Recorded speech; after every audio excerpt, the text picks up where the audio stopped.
Benim en sevdiğim yemeklerden bir tanesi yapacağız. Herhalde ilk 3 yemeği say deseniz bir tanesi bu olur. Burada 1 kilo kıyma var. Bize sadece yarım kilosu lazım. Eğer böyle kasaptan aldığınızda 250-250 gram ayırırsanız yemek yaparken sizi zorlamaz. Şimdi burası 250 gram dana kıyma. Burası da 250 gram kuzu kıyma.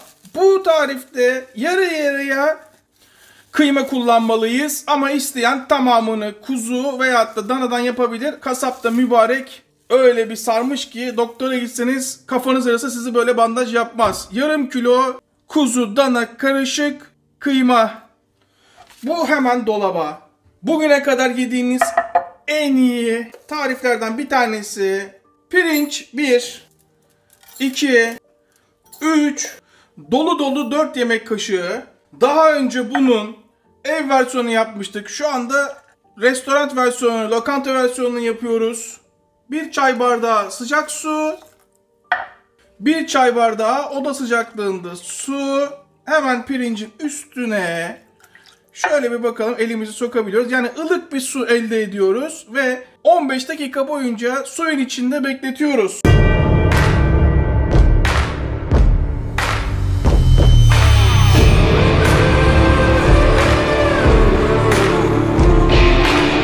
Bir çay kaşığı tuz, yarım çay kaşığı karabiber ve 1 çay kaşığı kimyon. Şöyle hızlı bir şekilde sadece baharatları kıymayla karıştırıyoruz. Şöyle iyice bir baharatları karıştırdığıma emin olduktan sonra kıymayı tamamen bir topaç haline getiriyorum. Burada önemli nokta, baharatlar mutlaka birbirine girmiş olmalı. Daha sonra kıymanın yarısını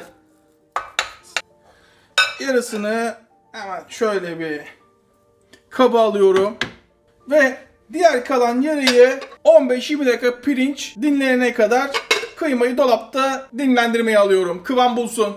Ocağın altı en güçlü şekilde yanıyor. Hemen altını kısıyorum. Altını kıstıktan sonra 1 yemek kaşığı tereyağı. Restoran sahipleri bu tarifi kaçırmayın. Mutlaka restoranınızı yapın. Bu arada İzmir'den Yiğit 1 yemek kaşığı zeytinyağı. İzmir'de bizim mezelerden dükkan açmış. Yiğit dükkanın ismini, adresini yazarsan, bu arada 1 soğan, orta boy soğan. Soğanı hemen ortadan ikiye. Eğer dükkanın ismini yazarsan belki seni ziyaret etmek isteyenler olabilir. Yiğit'e de bir faydamız bulunsun. Hemen yemeklik bir şekilde. Bu arada kullandığım malzemeleri bundan sonra açıklamalarda da nereden alabileceğinizi yazacağım. Maksat herkesin işi görülsün. Soğanlar hemen oyuna. Soğanın üstüne biraz tuz. Çok daha çabuk pişsin. 2 dakika kavrulsun, rengi dönsün. Rengi dönmeye başladığı anda pirinç de bu arada 15 dakikadır bekliyor. Burada her şey 15 dakika içinde oldu. Hemen bu pirinci süzelim. Pirincin suyunu iyice süzdükten sonra hemen pirinçle oyuna, iyice pirinçle soğanı kavuralım. Yani takriben 5 dakika boyunca orta ateşte kavuruyorum şu anda. Fakat bakın hiçbir yanma yok, görüyor musunuz? Kavurmaya devam. Devam. 5 dakika sonra bakın tavamı şöyle açıyorum. Kıymamı hatırlıyorsunuz değil mi? Kıymayı çiğ yarısını hemen yayıyorum ama şöyle kopararak.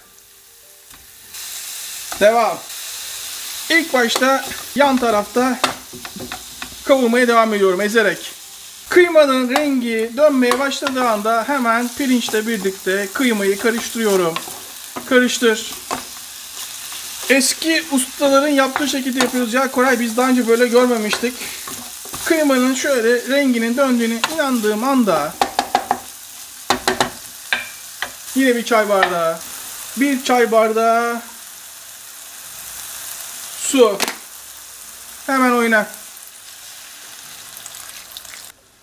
Karıştır. Suyu çekene kadar başında yüksek ateşte karıştırdım. 1. Yüksek ateşteyim. 2. Başında devamlı karıştırıyorum. 3. Suyunun tamamen çektiğine emin oluyorum. Bakın hiç suyu yok, görüyor musunuz? Hiç su kalmadı. Fakat kesinlikle de yakmadım. Buradaki önemli nokta pirinçlerin yarı pişmesi, diri kalması, yoğururken dağılmaması. Şimdi ocağın altını kapatıyorum. Ocağın altını kapattıktan sonra hemen kıymamı şöyle bir yayıyorum. Ortasını şöyle açıyorum. Daha sonra pişen kıymayı sıcak sıcak mı Koray? Evet, sıcak sıcak içine katıyorum. İçine katıyorum. Pirincin hiçbir tanesini ziyan etmemeye çalışıyorum. Çünkü tarif tam ölçülü. Şimdi burada bir kaşık yardımıyla soğuk kıymayla sıcak kıymayı birleştiriyorum. İyice karıştırdıktan sonra şöyle elimle bir bakıyorum. Evet, elim değebiliyor. Artık elimle yoğurmaya devam ediyorum ve tamamen bir köfte haline getiriyorum. Lezzet ufak detaylarda saklı. Burada bunun bir püf noktası var. İyice köfte moduna gelsin. Şimdi size şunu göstermek istiyorum. Bakın şimdi. Bu şekil alır. Kızarır da olur da. Daha lezzetli olmasını istiyorsanız, kıvamın iyi olmasını istiyorsanız eğer, iyice yoğurduğunuza emin olduktan sonra sakın yumurta falan kırmayın ha, aldanıp. Fanteziye kimse kaçmasın. Fanteziyi başka yerlerde arayın. Hemen şöyle bir yaydıktan sonra, sıcak değil, ılık bile değil. Çünkü kıyma soğuttu bunu. Bu hemen dolaba. Sizden istediğim sadece 20 dakika beklemesi. 20 dakika sonra çok daha lezzetli olacak. Çok daha kıvamlı olacak. Lezzet ufak detaylarda saklı. Hemen düzeneyi kuralım. Bu arada çok şaşıracağınız bir şey söyleyeceğim. Un, hazır mısınız? Şöyle 4 yemek kaşığı size kalmış. Hemen bir kap daha. 20 dakikadır bekliyor. En az 20 dakika yalnız. Ne kadar çok tutarsanız o kadar lezzetli olur. Şimdi restoran kadın budusunun özelliği, şöyle büyükçe avucunuzda alıyorsunuz. Bakın nasıl kıvam almış, görüyor musunuz 20 dakikada? Bakın orta parmağımla ilk el çizgim kadar. Hemen onun içine. Hemen ikinci de buraya. Lezzetli olacak. Buzluğa girebilecek bir kap. Koray, geri kalanı ne yapacaksın diyenler olabilir. Geri kalanı şu şekil saklayabilirsiniz. 6 ay bozulmaz.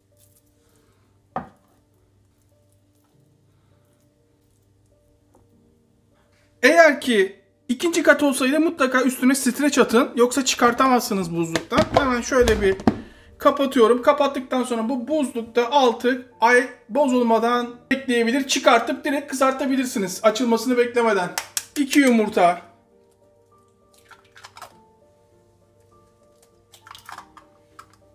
Biraz tuz.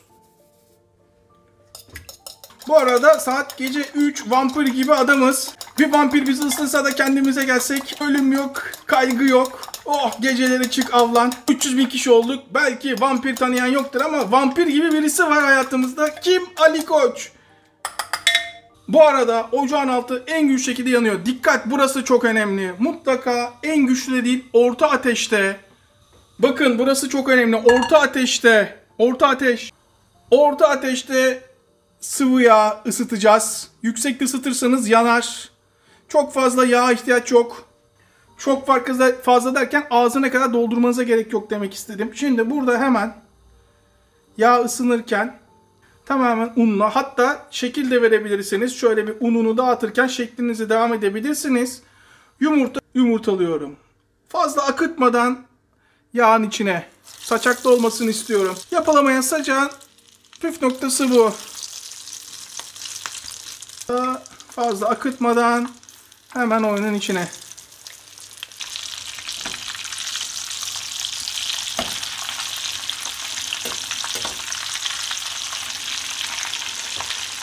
Evet, üstünün iyice kızardığına, altın sarısı olduğuna inandıktan sonra hemen şöyle alıyorum. Yağını akıt. Şöyle bakalım, gayet iyi kızarmış. Yağını iyice akıt. Ve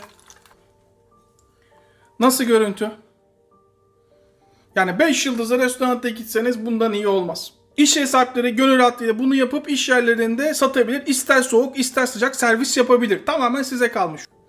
Köftenin zaten kendisi çok yakışıklı. Başka da hiçbir şeye ihtiyaç yok. Bakalım mı tadına? İnanılmaz acıktım ve muhteşem kokuyor. Şöyle ilk önce bir içine bakalım. Nasıl olmuş? Herhalde bundan daha iyi pişemez. Muhteşem kokuyor. Açın ağzınızı. Şunun bir tadına bakın bakalım. Sadece 10 saniye sürdü. Kendimi tutmazsam hepsini yiyeceğim. 2 tane yuvarladım bile. Vallahi ben süzme yoğurt çok yakıştırıyorum. Biraz maydanoz her zaman iş görür, her zaman. Ben kadın budu köfte olduğu zaman 2-3 tane beni kesmiyor. En sevdiğim ilk 3 yemek arasında olabilir. Daha fazla uzatmak istemiyorum ama izleyip abone olmayan vicdansızlar, sizi unuttum zannetmeyin. Hiçbir zaman unutmayacağım. Hem de üstüne üstlük tarifleri yapıp yine de abone olmuyorsunuz. Olsun be, canınız sağ olsun. Hepimize yine sağlık. Tekrardan herkese selamlar.